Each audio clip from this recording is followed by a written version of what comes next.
If you're having trouble pronouncing the names of Japanese car companies, at least you're not alone.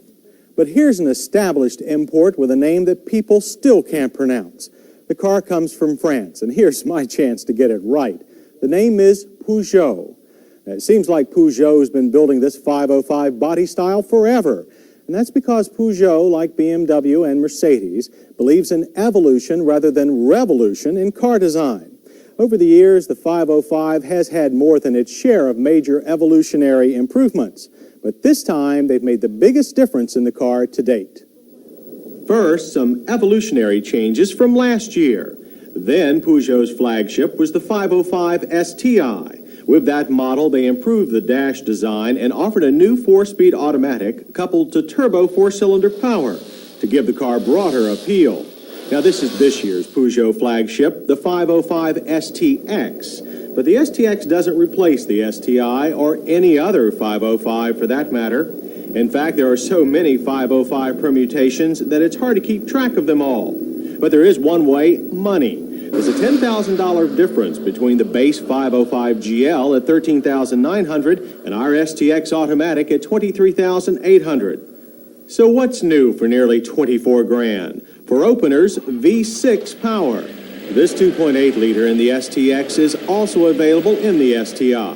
Either way, the 90-degree V6 produces 145 horsepower and 173 pound-feet of torque.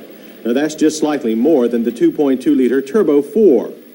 While this engine is new to the 505, we've seen its basics before in the ill-fated Peugeot 604. It's another variation on the engine that was jointly designed by Peugeot, Renault, and Volvo. Now, this one has a port fuel injection system and upgraded internal parts. So why did Peugeot bother putting this engine in the car if it makes no more power than the turbo 4-cylinder? Well, for two good reasons. First, people who lay out over $20,000 for a car don't want 4-cylinder engines. Second, because of the way the V6 makes power. As soon as you pull away, you feel the power coming on, and then it builds evenly as you accelerate up to about 5,000 RPM. Good as the turbo is, it just can't make its power as evenly as a V6 can. Now, our V6 had another unexpected advantage. It was actually faster than the STI turbo we tested last year. The STX went through the quarter mile about 0.7 of a second quicker at 17.7 seconds with a final speed of 78. 0 to 60 was quicker too at 10.1 for the V6 compared to 11 seconds for the STI turbo. Now, both cars had the same 4-speed automatic.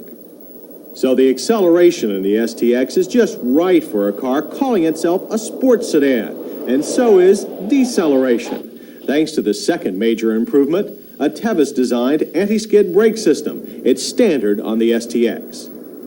STXs and STIs also get this new wheel design that has less negative offset to give more stability. The end result is shorter stopping distances and a surer braking feel, better than we got with the last Mercedes-Benz we tested with an anti-lock brake system. The Peugeot distances averaged an amazingly short 93 feet. But while the 505 STX may stop better than most sports cars, it doesn't handle like one, unless you're thinking of some French sports cars.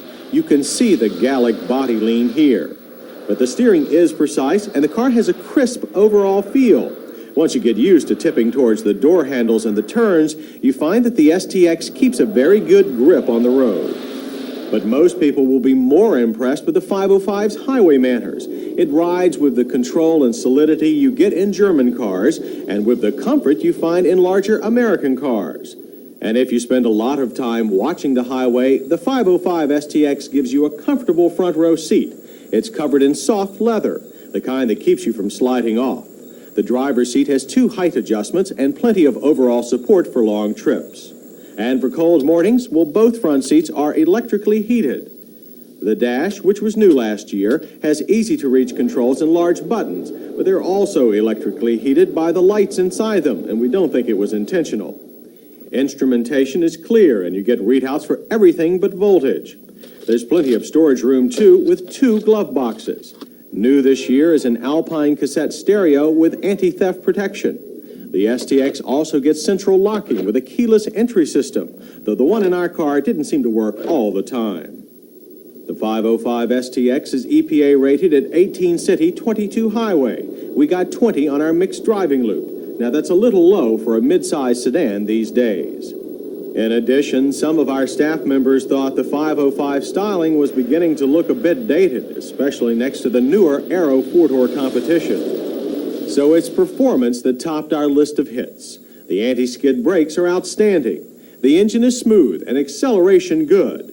We also like the overall broader appeal of the newest 505. As for minuses, fuel mileage seems a little low, and the exterior styling needs a bit of updating. But Peugeot tells us the 505 may get that and more between now and 1990. They want to triple their sales in the U.S. by then. A generous 3-year, 36,000-mile whole car limited warranty and 5-year, 50,000-mile powertrain protection should help towards that goal. And dealers will soon be able to offer a factory warranty on their used Peugeots, similar to the plan Jaguar introduced last spring. With that kind of confidence, we decided to hold on to this STX for a long-term test.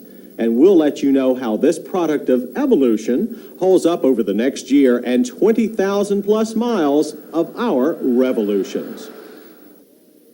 You can help keep Motorweek evolving by sending us your road test suggestions, program ideas, or comments.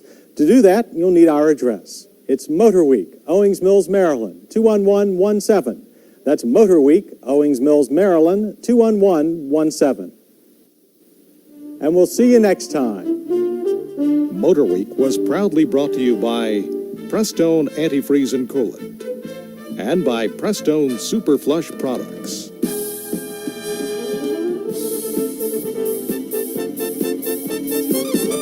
Studio vehicle courtesy of Sherwood Ford.